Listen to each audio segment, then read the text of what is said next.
저희들이 이제 그 데카르타식으로 쭉 가져와서 이게 어디까지 왔는가 하면은 데카르타가 육강에서 이제 결국은 무엇을 이제 이야기를 할 수 있는가 하면은 사실은 여기는 그 어떤 특별한 어떤 정명의 어떤 내용을 나오는 게 아니라 이때까지 해왔던 그 내용을 성찰 내용을 중심으로 마지막 그 결론을 내는. 근데 그 마지막 결론이 이제 물체가 존재한다 하는 거거든요. 요것만 이제 증명해버리면은 이제 데카르타 그 체계에서 전체 체계는 완결됩니다.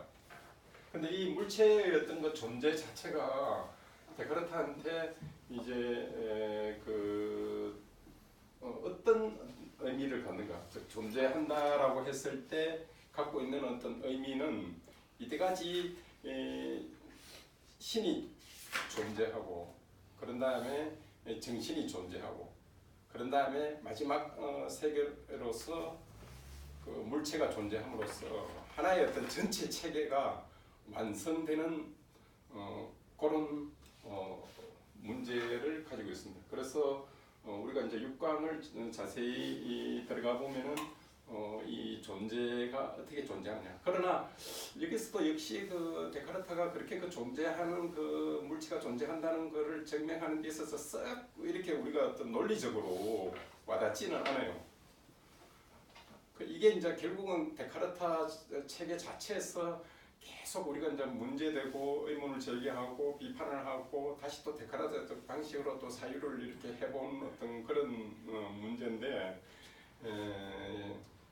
그런 면에서 이 데카르타가 물체가 존재한다라는 거를 싹 이렇게 명정적으로 우리한테 와닿지는 않지만, 그럼에도 불구하고 우리가 이제 이때까지 공부했는 어떤 내용을 중심으로 오늘 강의를 즉 데카르트적 성찰에서 완성을 하고, 우리가 이제 다음 주제의 어떤 강의로 넘어가기 위한 징검다리로서 데카르타 전체 체계가 갖고 있는 어떤 기본적인 어떤 의미, 그런 다음에 그것이 단순하게 한 역사 혹은 한 철학사에 있어서의 어떤 한 데카르타의 어떤 한 지점으로서 보는 게 아니라 현대 철학과의 관계에 있어서 어떻게 개성이 되고 발전이 될 수 있는가를 한 철학자의 예를 들어서 이제 우리가 조금 더 깊게 이제 살펴볼 수 있어요. 그러니까 이제 후셀 같은 경우 그렇게 이야기를 합니다. 데카르타적 성찰이라는 책 자체에서 철학적 성장이라는 말을 해요. 철학적 성장. 이 말은 무슨 말인가 하면은 우리가 특히 이제 이 데카르타를 가리키면서 데카르타가 이때까지 철학사에서 굉장히 중요한 역할을 하나 했는데, 그게 바로 순수 자아를 밝혀냈다는 거죠. 근데 그 순수 자아를 밝혀낸 것 속에 많은 어떤 문제점과 모순점이 있지만, 그럼에도 불구하고 그 밝혀진 어떤 순수 자아를 또다시 새로운 차원에서 문제화시키면서 다시 그 어떤 자아에 갖고 있는 어떤 근본 더 깊은 어떤 층을 발견해내는 그런 작업 자체를 철학의 어떤 연속성이라는 그런 점에서 철학적 성장이라는 말을 해요. 그래서 우리가 이제 여기서 하나 배워야 될 건 뭔가 하면은, 데카르타를 우리가 이제 공부를 오늘 마치는 입장에서 이 데카르타를 그냥 어떤 화석화된 어떤 형태로 둔 게 아니라, 거기서 많이 내재된 어떤 문제점들을 우리가 현대의 어떤 여러 가지 어떤 뭐 철학적 문제나 담론과 관련시켜서 문제를 하면은 점점 더 새롭게 데카르타 철학 자체에 대해서 많은 새로운 점들이 우리한테 시사점도 주고, 또 어떻게 철학적으로 문제를 끌어나갈 수 있느냐 하는 어떤 그런 점들을 던질 수가 있어요. 그래서 우리가 이제 한 예를 이제 철학적 성장이라는 말을 후셀이 했다는 그런 점에서 의거해서 우리가 철학 자체를, 즉 데카르타 철학 자체를 완결된, 즉 하나의 종결된 걸로 보지 말고 우리가 현대나 혹은 또 플라톤과 관련해서 또 데카르타를 또 바라볼 수 있고, 왜 그런가 하면은 이 데카르트 자체가 가지고 있는 여러 가지 문제점들이 단순하게 이렇게 한 데카르트에만 한정되는 문제가 아니고 이게 전 철학사에서 계속 문제되고 있는 걸 한편으로는 데카르트 방식으로 문제를 했고 플라톤은 플라톤 방식으로 해결했고 또 우리가 현대 들어오면은 뭐 현상학적 어떤 그런 운동에서 후설에서 하이데거 데리다까지 이런 그 사유의 방식을 연속성상에서 사유를 했기 때문에 우리가 이제 철학하는 입장에서 즉 초심자적 입장에서는 보다 더 이렇게 이 철학을 연계시켜서 그렇게 바라볼 수 있는 입장을 좀 가졌으면 좋겠어요. 그래서 이제 구체적으로 오늘 우리가 6강 쪽으로 이제 한번 들어가 보죠. 6강에서는 두 개 이제 하나는 정신과 물체가 어떻게 다른가 상이점에 대해가 나오고 또 하나는 이 물체가 존재하는가 즉 아까 제가 처음에 서두에서 꺼냈던 요 문제를 이제 집중적으로 다루죠. 근데 여기에 이제 6강 자체에서 보면은 우리 현대 철학과 관련해서 굉장히 중요한 문제가 대두가 돼요. 뭔가 하면 신체 문제가 나옵니다. 이 신체 문제는 후설이라든지 메를로 뽕띠라든지 현대 또 그 페미니즘이나 뭐 여러 가지 어떤 운동과 관련해 가지고 아주 중요한 그런 철학적 어떤 개념이면서 또 새로운 어떤 하나의 담론을 제시를 하죠. 근데 아쉽게도 데카르트한테는 이 신체 자체가 일종의 그 감각의 어떤 감각을 담지하는 담지자 정도의 형태로 상당히 부정적으로 나와요. 근데 이게 왜 그런가에 대해서 한번 우리가 조금 이따가 요 논의 증명이나 요걸 마치고 신체로 넘어갈 때 한번 담론 형식으로 한번 물어봐야 돼요. 이게 왜 그런지, 왜 데카르트한테서 이 신체가 이렇게 부정적으로 나타날 수밖에 없는지, 그거는 이 데카르트 철학 자체 내에서만 해결될 수 있는 게 아니고 그 데카르트 시대 때 가지고 있던 어떤 그 시대적 어떤 상황과 그 시대에 갖고 있던 어떤 그 인간에 대한 기본적인 이해, 그걸 또 넘어서서 그 정치 사회 구조와도 관련시켜서 이 문제를 이해할 수밖에 없는 어떤 그런 차원이 있는 게 아닌가 하는 제가 이제 개인적인 어떤 그런 철학적 어떤 물음이에요. 요거는 이제 조금 이따가 다시 한 번 더 우리가 그 철학 데카르트에서 이 문제가 왜 그렇게 부정적으로 나올 수밖에 없었는가에 대해서 데카르트 철학 자체에서 다시 한 번 더 점검을 해보고 이 문제를 조금 더 한번 집중적으로 하면서 선험적 현상, 즉 후설이 말하고 있는 선험적 현상으로 한번 넘어가 보도록 하죠. 우선 첫 번째 이제 강의에서 6강에서 데카르트는 정신과 물체가 상이함을 증명을 합니다. 근데 이거는 이제 여기가 이거를 증명하기 위해서는 사실은 뭐가 논의가 되어야 되는가 하면 선제적으로 정신이란 무엇인가 또 물체란 뭐 어떤 것인가에 대한 선제적인 어떤 논의가 있어야 되죠. 근데 이때까지 우리가 3강, 2강, 3강에서 정신에 대한 어떤 본질, 그런 다음에 4강에서 우리가 5강에서 물체가 무엇인가에 대해서 한번 논의를 했죠. 즉 정신이라는 건 사유하는 것이다. 그리고 물체라는 것은 우리가 연장이라고 이제 했죠. 근데 이 두 개의 관계와 관련시켜서 이제 집중적으로 논의를 하지 않았죠. 왜냐하면은 사유는 정신 자체는 나는 정신이 사유하는 것이라는 것을 알고 그것도 명정적으로 알고, 그러나 공간을 가질 필요가 없다, 갖지 않는다라는 명정적인 개념을 갖죠. 정신에 대해서.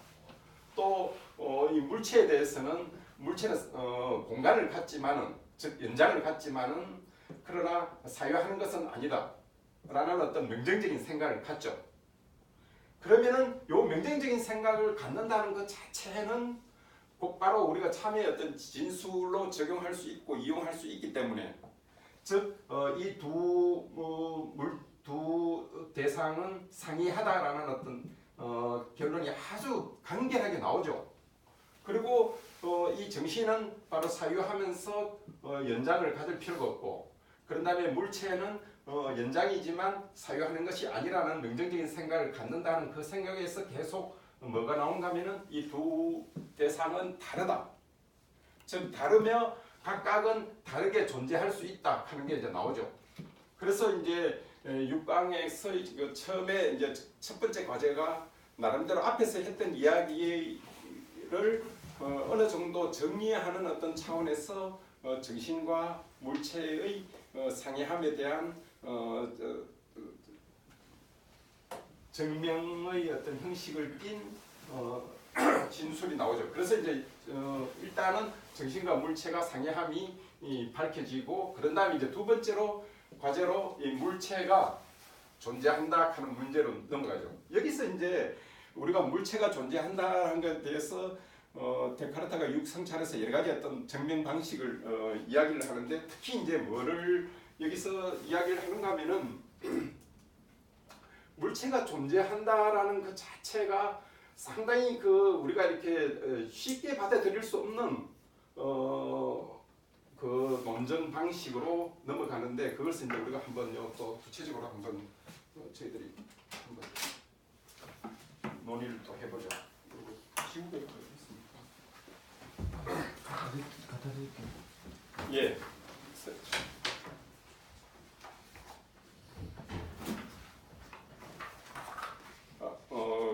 이제 물체가 존재한다라는 것을 그 데카르트는 맞습니다.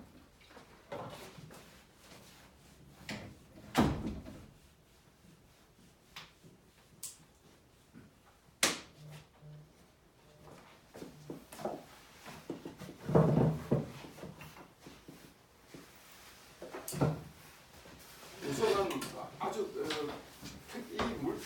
데카르트한테 있어서 아주 좀 특징적인 것 중에 하나는 구체적으로 증명의 어떤 문제가 들어갈 때는 한편으로는 신의 어떤 그 점을 의거하고 신의 어떤 보정이나 아니면 신이 가지고 있는 어떤 능력에 의해서 증명을 하지만 또 한편으로는 특히 우리의 어떤 그 선험적 의식과 관련해서 아니면 의식 자체와 관련해 가지고 데카르트가 자체가 의식 방식을 우리한테 제시를 해요.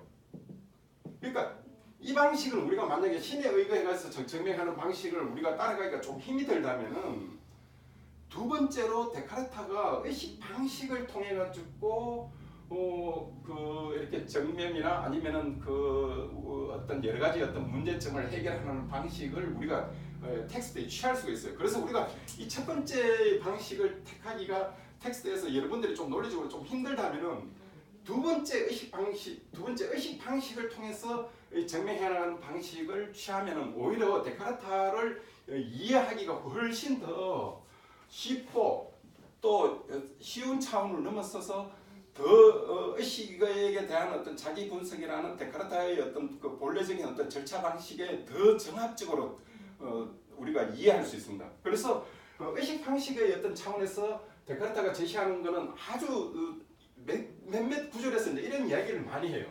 하나는 이 감각과 상상력의 어떤 그 차이. 그런 다음에 또 하나는 이 감각하고 기억력과 그런 다음에 요 상상력의 어떤 관계. 그런 다음에 이 전체와 관련해서 다시 대비되는 걸로서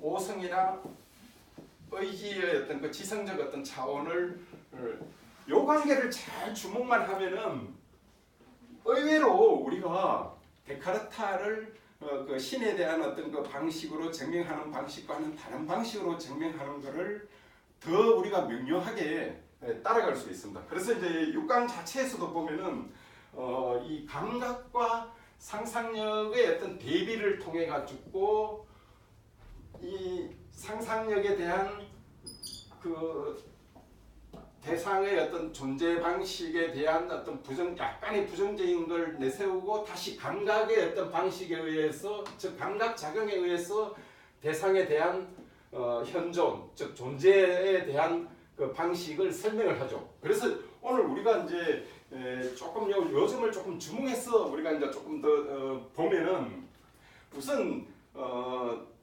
데카르트한테도 이 상상력 자체가 명료하게 어떤 것이 딱 상상력이다라고 요것만 상상력이 해서 딱 A가 딱 요 방식만이 상상력이다라고 설명하는 방식이 딱 명료하게만 있는 게 아니고 그 텍스트 자체를 잘 우리가 끄집어내면 약간 두 가지 정도가 이렇게 나와요. 하나는 뭔가 하면은 감각하고 상상력을 대비시켰을 때는 분명하게 상상력에 대한 어떤 의식 방식을 설명을 하는데 감각과 기억과 상상력을 또 끄집어내서 설명을 할 때는 또 약간 이 상상력에 대한 또 다른 이해 방식을 내세워요. 그러면 결론은 뭔가 하면은 상상력에 대한 데카르타의 이해 방식이 약간 그 이중적이거나 좀 애매모호한 방식이 드러나요.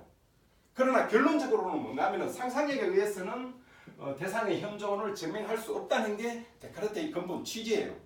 그 부분적으로는 감각과 상상력을 관련시켰을 때 감각과 기억력 그리고 상상력과 관련시켰을 때 그 설명하는 어떤 방식의 어떤 미묘한 차이가 있지만 궁극적으로는 상상력에 의해서 이루어질 때는 대상의 어떤 존재가 개연적으로밖에 존재할 수 없다고 보는 거죠.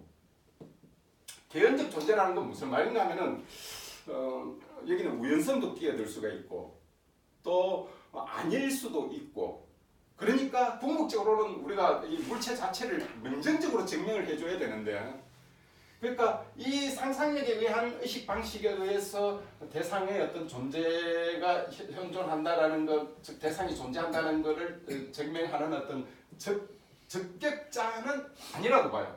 그러면 뭐로 넘어가는가 하면은 바로 이 감각에 대한 그 의식 방식의 어떤 설명. 요게 이제 다시 이제 신의 어떤 문제와 관련시키기나 또 우리 방식으로는 우리가 데카르타에서 아주 미미하게 나타나는 방식으로 데카르타에서 이 감각에 대한와 물체에 대한 어떤 그 관계를 설명을 통해서 우리가 뭐 데카르타의 아주 그 명료하지 않은 텍스트 속에서도 요 문제를 이 물체와 감각의 어떤 관계를 설명을 해서 이해하는 어떤 방식을 취할 수가 있습니다.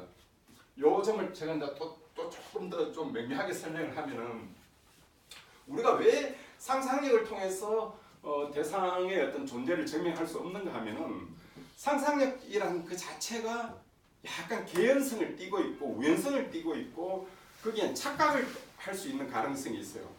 그렇기 때문에 상상력에 의해서 이루어지는 그 방식으로 즉 이 상상력이라는 것은 어차피 이 상상력이라는 걸 속에서도 뭔가 관념이 생길 거고 그리고 우리가 1차적으로 우리가 이제 감각이나 아니면 지성에 의해서 생긴 그 감각 어떤 관념이 이 상상력이 발동이 되면은 즉 이때 상상력이 언제가 발동이 되는가 하면 대상이 반드시 현존할 때 발동이 된다는 거죠. 그래서 여기서 살짝 상상에 의해서 대상이 존재하는 것도 할 수 있지 않을까 하는데 아니라고 보죠. 왜 아닌가 보는가 하면은 상상력에 의해서 이 감각이나 할 때 이 대상이 현존하는 어떤 그것과 갈 때 반드시 이 대상이 현존할 때만이 상상력이 발동이 된다고 하는데 그때의 상상력이 어떤 의미에서 될 수가 없는가 하면 이제 우리가 추론을 해내야 되죠. 데카르트 자신이 그렇게 명료하게 이야기를 하지는 않지만 상당히 우연적일 수 있고 또 착각일 수도 있는 거죠. 가령 우리가 이제 대상이 이렇게 현존할 때 어떤 부 같은 만약에 삼각형 같은 거는 우리가 대상을 통해서 이렇게 상상력도 같이 작동이 되면서 구상적으로 이 삼각형에 대한 거를 우리가 진상을 가질 수 있는데 그때 이제 상상력이 나온다는 거죠. 근데 만약에 이게 한 팔각형이나 이게 숫자가 많이 넘어가게 되면은 사실은 어디 구분하기가 힘들죠. 분명히 대상이 현존하긴 할 수도 있다 하더라도 이거하고 명료하게 구분할 수 있는 게 아니죠. 그럴 때는. 그럼 그때는 대상이 분명히 현존하고 우리가 의식이 작동이 되는 상상력이 작동이 된다고 할 때 그때 작동이 분명히 이것과 이것을 분명히 구분해 줘야 되는데 구분할 수 없는 어떤 가능성이 있죠. 가령 이거 말고도 원 같은 경우는 어떨 때는 원인으로 볼 수도 있는데 구 형태도 잘못 보면은 그게 작동할 수 있지 않습니까? 그러니까 원과 구의 어떤 구분도 명료하게 될 수가 있지 않을 가능성도 있죠. 그래서 데카르타는 이 상상력을 통해서는 개연적으로 밖에 대상이 존재한다라고 밖에 볼 수가 없다고 보는 거죠. 그러면은 대상이 존재한다는 것을 필정적으로 우리가 증명을 해야 되는데 그게 뭔가 하면은 바로 이제 감각 쪽으로 넘어가는 거죠. 그래서 요럴 때 올 때는 또 이 감각이 감각, 기억력, 상상력 이렇게 해가지고 상상력에 대한 어떤 그 의식 방식을 아주 격화시켜버려요. 왜냐하면 이 기억이라는 것 자체는 우리가 굉장히 애매하지 않습니까? 기억을 다 명정적으로 어떤 기억을 지각을 받아가지고 그 기억을 동일한 기억을 계속 축적할 수는 없거든요. 그렇기 때문에 이 기억을 통해서 이미 한번 걸러지는 것을 때 이 상상력은 이미 이 감각에 대한 어떤 원초적 대상과 원적 관련 있는 원초적인 어떤 그 지위가 박탈이 되죠. 그래서 이 감각과 상상력을 대비시켰을 때 이 상상력하고 감각하고 기억 그런 다음에 그것에 의해서 이루어지는 어떤 상상력을 통했을 때 이 상상력하고 데카르트가 텍스트에서 상당히 이렇게 좀 명료하지 않게 이렇게 구분을 하는데 이런 차원에서나 이런 차원에서든 어쨌건 간에 이 상상력 자체를 통해서는 대상의 어떤 현존을 증명할 수 있는 가능성이 이제 박탈이 되는 거죠. 그래서 이제 데카르트는 원초적으로 가장 궁극적인 인식 능력, 즉 감각으로 넘어갑니다. 이 감각이 이제 통해서 대상이 존재한다라는 것을 데카르트가 이제 증명을 하죠. 그래서 그러면은 뭔가 외부에서 이게 분명히 지성에서 있는 건 아닐 거고 지성에서는 우리 의식 속에서 정신에서는 혹은 우리 자아에서는 이 수동적 능력밖에 없을 거고 분명히 이것을 일으키게 하는 뭔가 어떤 실체가 있는데 그 실체의 후보를 4가지로 꼽죠. 이거 혹시 허스 선생님 4가지 꼽을 수 있습니까 이거? 3가지밖에 없던데. 아 그래 그게 이제 그 텍스트는 3가지지만은 그 나라는 것도 들어가죠. 나일 수도 있는 거죠. 4가지 합치면 되고. 그렇죠. 그게 우리 어디서 배웠습니까? 우리 앞에서 공부했는 것 중에 어디서 나왔죠? 이 4가지 전에 쌤. 예. 뭐 신. 예. 예. 신하고 신이 창조한. 신의 보존, 신 존재 증명할 때 나왔었죠. 그러니까 여기서도 이제 6강에서도 텍스트에서 계속 인가론하고 인가론에 대한 어떤 그 방식하고 그런 다음에 신에 대한 어떤 그게 계속 지금 이제 그 이때까지 5강에서 오기 전까지 그 가져왔던 어떤 결과를 계속 6강에서도 이제 이 물체의 증명을 할 때도 이제 이거를 계속 쓰죠. 여기서 결정적으로 이제 이거 할 때도 감각할 때도 이제 씁니다. 그러면은 우리가 이제 감각으로 넘어왔으니까 그런 다음에 어떤 무언가가 실체가 뭔가 일으키는 어떤 그런 어떤 주체자가 있는. 그러면 이 후보가 4가지라고 그랬죠. 나일 거고 신일 거고 또 뭐 고귀한 자 그럽니까? 네, 뭐 고귀한 자. 예. 신의 예. 신이 창조한 뭐 중개자. 그다음에 이제 물체겠죠. 네. 물체 이렇게 되죠. 근데 사실은 이 나라든지 신이라든지 이 고귀한 거든지 논리가 전개되는 게 비슷비슷하죠. 뭔가 하면 어떤 허구의 어떤 가능성을 할 수 있는 이미 신과 요거는 아주 명료하죠. 나라는 거는 설마 내가 지금 이 보고 있는 걸 내가 뭐 이렇게 막 영상이 바꾸듯이 이렇게 내가 팍팍팍 하는 건 아닐 거다. 그럴 수 없다. 그렇게 생각할 수는 있겠지만 실제는 그렇지 않다. 왜? 저기 이거는 그렇게 순간적으로는 그렇게만 생각하고 그렇게 보일 수는 있어도 계속 지속적으로 시간을 할 때는 그럴 수 없는 어떤 게 지금 우리가 명료하게 지금 여러분들하고 저하고 있는 것도 이거는 분명히 내가 어떤 무엇을 할 수 있는 어떤 그런 건 절대 아니죠. 그리고 이미 신에 대한 어떤 것도 아무리 이미 우리가 신이 어떤 착하다는 걸 전제를 했고 이 착하다는 것 즉 우리가 선하다는 어떤 의미에서 요럴 때 지금 이제 선이 들어가고 전에 이제 또 선 개념이 또 다른 차원에서 한번 나오는데 그거는 이제 실천 어떤 철학 쪽과 관련돼서 나오는데 여기서 이제 착한 선이라는 거는 결국은 이 신이라는 그 자체는 어떤 우리로 하여금 회의적인 어떤 차원에서의 어떤 그 기만적인 어떤 신에 대한 가능성은 있겠지만 실제 우리가 일상생활에서 일어나고 있는 어떤 그 인식의 어떤 차원에서는 그런 신은 없다 하는 어떤 그게 이제 여기 이제 들어가 있는 거죠. 그래서 이 전체를 다시 소위 말해서 제거를 하고 그다음에 이제 남는 게 이제 대상이 이제 물체죠. 그러면 어떤 물체가 후보가 이 물체가 이제 내게 감각을 일으키는 어떤 그런 거다 하고 이제 여기서 이제 물론 그 부분적으로는 그 데카르타가 참 우리가 받아들이기 어려운 점을 이야기를 하죠. 여기서 우리가 꼭 데카르타식으로는 받아들일 필요는 없다고 봐요 저는. 그러나 데카르타가 했는 말은 우리가 여기서 이해를 하고 넘어가야 되니까. 데카르타는 뭐라 그러는가 하면은 여기서 이제 신이 우리로 하여금 모든 것은 물체에 의해서 생긴다는 어떤 경향을 우리한테 줬다라는 것을 우리가 이제 그렇다는 것을 우리가 믿는다 그러죠. 예, 그렇게 지금 텍스트 여러분들 요 텍스트에서 그 읽어내셨습니까? 그렇게 이야기를 하죠. 근데 사실은 이거는 우리가 계속 지금 문제되고 있는 어떤 그 데카르타가 의식에 대한 의식 자체를 분석을 하지 않고 계속 어떤 그 신에 의거하는 보정 진리에 대한 보정이라든지 아니면 신에 의한 어떤 여기서도 계속 그 신의 어떤 그 능력 이때는 능력이죠. 신이 가지고 있는 어떤 이런 능력을 우리한테 믿게끔 할 수 있는 어떤 그런 거를 우리한테 줬다 이렇게 되는 거니까. 근데 여기서 이제 우리가 이걸 통해 가지고 결국은 이 데카르타가 물체가 존재한다는 것을 실패했다라고 보지 말고 데카르타가 텍스트에서 이제 이렇게 이야기를 또 하죠. 우리가 이 감각은 우리의 의지에 반해서 들어오기도 하고 우리의 협력 없이도 들어온다 이렇게 두 가지를 제시를 하죠.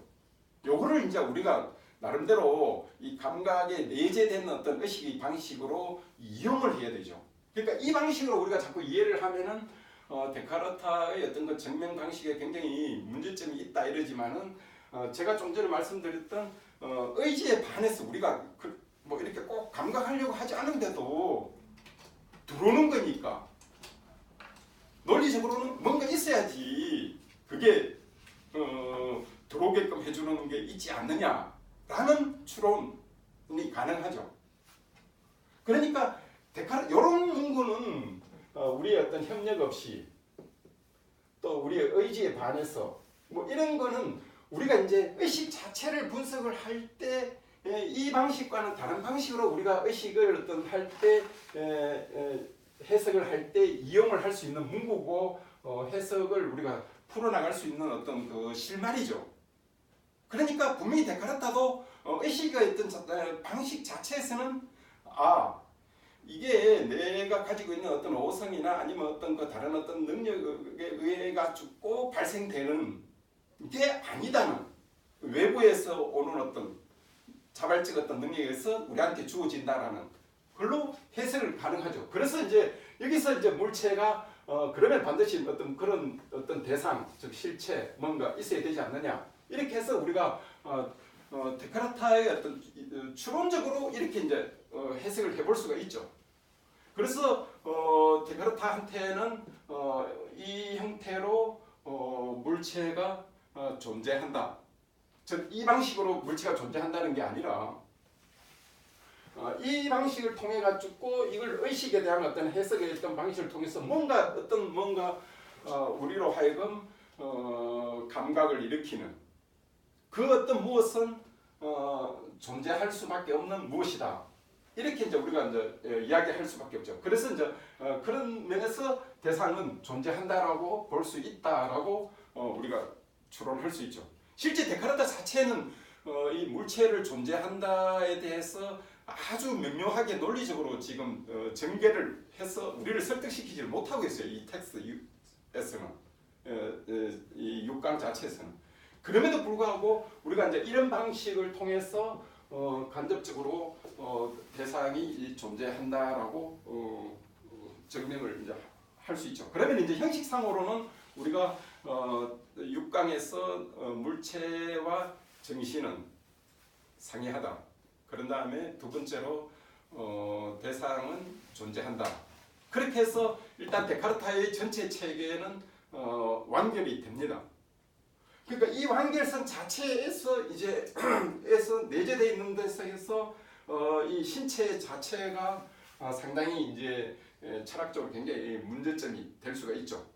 이 전체 자체로 봐서는 아직도 데카르타가 지금 무엇에 지금 빠져 있는가 하면은 왜 굳이 이 물체를 통해서 물체 감각을 통해서 그런 다음에 대상의 어떤 것 존재를 있다라고 가정을 하느냐라는 것 있어야만 된다 아니면 그걸 꼭 증명해야 된다라고 하는 거면 아직도 데카르타는 어느 주의에 빠져 있는가 하면은 객관주의에 빠져 있어요. 그러니까 이 객관주의라는 건 어떤 의미인가 하면은 자연적 태도일 수도 있고 원래 데카르타가 그걸 굉장히 다른 방식으로 가려고 했던데 궁극적으로는 어떤 의미에서는 이 객관주의의 어떤 한 부류에 빠져 있을 수가 있죠. 굳이 우리가 이런 대상의 어떤 세계의 존재 거기에 대한 어떤 관념이 일치하는지 아닌지 여기에 대한 어떤 문제를 데카르타 방식으로 굳이 설정을 할 필요가 있느냐에 대한 어떤 의문을 후스를 같은 경우 이제 던집니다.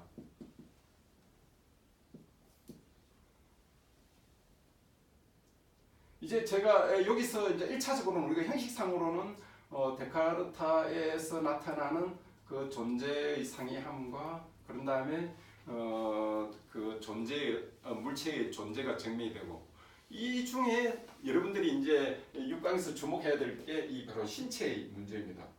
이 신체의 문제가 여기서 신체는 데카르타 6강 자체에서 나타나는 어떤 그 신체는 일종의 감각의 전체 총체적 담지자 형태로 나타나요.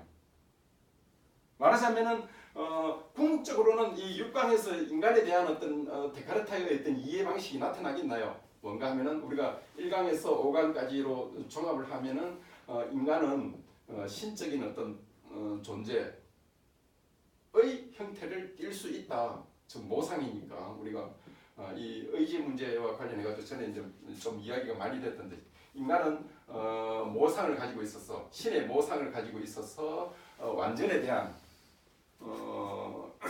관념뿐만 아니라 그걸로 가기 위한 어떤 존재일 수도 있는 그런 의미에서의 어떤 존재자이고 그런 다음에 인간은 또 이 정신과 신체의 합일이니까 그러나 이 신체는 끊임없이 오류를 통해서니까 즉 무슨 개념이 나온가 불완전한 어떤 개념이 나오죠. 그러면은 인간은 이런 어떤 한편으로는 정신의 어떤 그 능력에 의해서 신적인 어떤 능력을 가지고 있고 완전자에 대한 어떤 그 완전자에 대한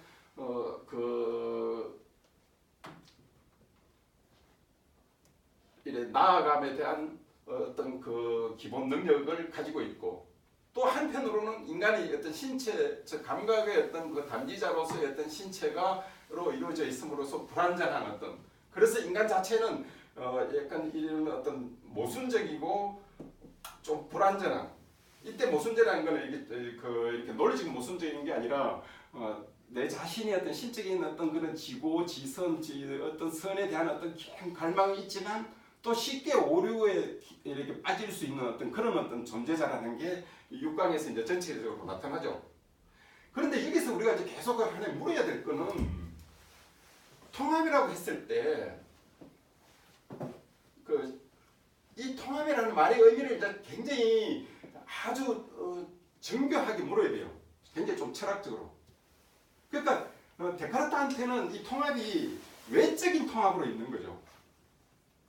이 외적인 통합이라는 건 무슨 의미인가 하면은 우리가 정말로 이 정신과 신체가 통일화되어 있다면 분명히 신체와 정신의 어떤 그런 상호적인 이런 어떤 이원론적 의미에서 제가 말하는 어떤 상호적이라는 게 아니라 이때의 어떤 이 정신은 계속 어떤 의미인가 하면 이게 마치 옳은 거고 신체는 자꾸 뭐 오류나 아니면은 좀 불안정한 어떤 그런 어떤 차원의 어떤 그를 인간의 어떤 그 능력으로서 갖추게 된다는 이런 의미죠.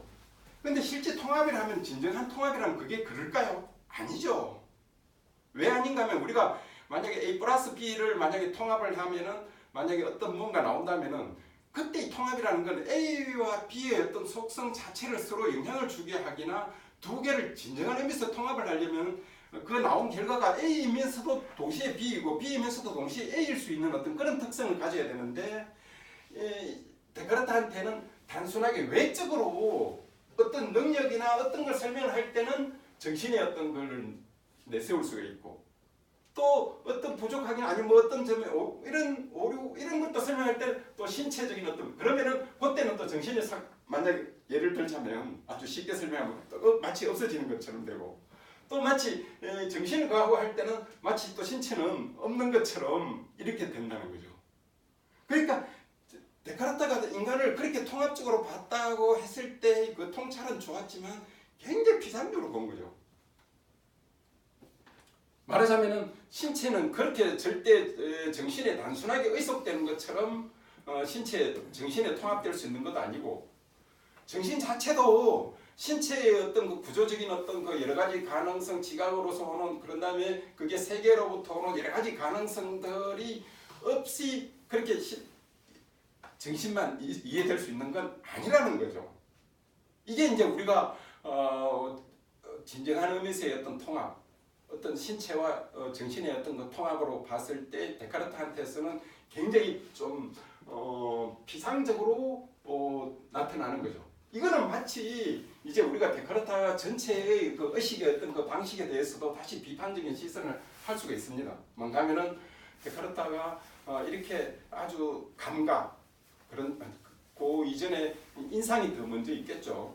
혹은 인상으로 이루어지는 그런 다음에 거기에 따르는 또 중간 매개적인 어떤 걸로서 기억 그런 다음에 또 다시 상상력 그런 다음에 또 다시 어떤 오성의 지성 그런 다음에 의지 이런 능력을 마치 카드 하나 내듯이 우리한테 이렇게 제시를 한 거죠. 근데 과연 그럴까요? 그렇지가 않죠. 우리가 의지나든지 이런 것만 보더라도 이것만 보더라도 단순하게 이게 의식의 어떤 한 단계로서 혹은 어떤 한 부분으로서 구성되어 있을 수 있는 이런 부분으로서의 의지라는 건 성립할 수가 없는 거죠. 여기는 많은 판단과 그런 다음에 그 자기의 습관과 그런 다음에 많은 그거를 가지고 있는 그런 방식에서 이해돼야지 우리가 이제 진정한 의미에서 어떤 의지라는 것이 이해가 될 수 있는데 데카르트한테는 계속 나타나고 있는 것 중 그 특징 중에 하나가 마치 오성은 요것만 할 수 있고 또 이성, 의지, 또 상상력 뭐 이렇게 분류화돼 가지고 우리한테 의식에 대한 전반적인 어떤 이해를 하게끔 우리로 하여금 하죠. 이게 결국 뭔가 하면은 데카르트는 기하학적 어떤 방식에 의해 가지고 그 학문을 혹은 인간을 그렇게 고찰했던 어떤 그 방식 중에 하나가 아닌가 싶어요. 이게 데카르트가 진정으로 이런 거를 좀 그 신체에 대한 어떤 거를 단순하게 감각의 어떤 덩어리로만 생각을 했는 데서 오는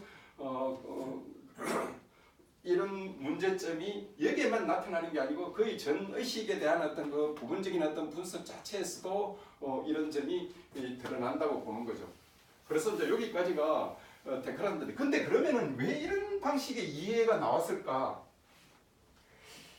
저는 이렇게 봅니다. 이게 데카르트가 그 처했던 그 정치, 사회, 경제의 어떤 전반적인 어떤 그 구조 자체가 신체도 저렇게 오성의 지배 아래, 혹은 오성의 통제 아래, 혹은 또 다른 어떤 한 부류와 대립될 수 있는 어떤 한 부류의 어떤 그 방식으로 이해될 증거는 그 당시 자체가 갖고 있는 어떤 전반적인 인간관과 사회가 갖고 있는 어떤 그 구조적인 어떤 문제도 같이 지금 이해되어 있는, 즉 데카르트가 적인 어떤 이해 방식에서 이런 이해들이 있었기 때문에 아마 이런 방식으로 신체에 대한 이해를 할 수밖에 없었지 않느냐, 그렇게 저는 보는 거죠. 그래서 우리가 이거는 이제 제 개인적인 어떤 해석의 한 부분이기 때문에 어떤 의미에서 다른 면에서 이제 비판이 많이 받을 수도 있고 이럴 수 있는데, 그냥 그 비판을 감수하더라도 이제 제가 이제 이야기를 하면은 우리가 의식을 차원을 분석해 들어가더라도 그 자체 정치, 사회, 경제가 갖고 있는 어떤 구조적인 모순이 내재되어 있을 때는 그 의식 방식 자체에서도 그 모순적인 어떤 점이 지금 드러나고 있다는 거죠. 비록 의식 방식으로 탐구해 들어갔는데도 이조차도 정치, 사회, 경제의 구조에 대한 어떤 모순적인 어떤 이해 방식들이 그 사회 전체에 내재되어 있었기 때문에 전반적으로 인간에 대한 어떤 그 이해 방식도 이런 방식으로밖에 이해할 수밖에 없었지 않느냐 이거죠. 요거는 이제 조금 제 개인적인 해석이기 때문에 이제 여러분들이 비판을 하셔도 되고, 또 전혀 데카르트적이지 않은 것이기 때문에 그래서 이것이 이제 제가 데카르트에 대한 인간이란 무엇인가에 대한 근본적인 어떤 물음에 대해서 혹은 그 답안에 대해서 제가 갖고 있는 의문이고, 데카르트를 종결하는 어떤 그 차원에서 여러분들하고 이제 같이 한번 생각해볼 문제다. 의식이 혹은 신체를 저렇게 했다는 것 자체에서 이미 인간, 즉 그 당시 정치, 사회, 경제 구조에 대한 어떤 근본적인 물음점들을 우리가 동시에 던져야 되지 않느냐 하는 거죠. 여기까지만 하고 제가 그 다음에 조금 쉬었다가 후설이나 다음에 여기 조금 현대 철학과 관련한 어떤 맥락을 이야기하죠. 예.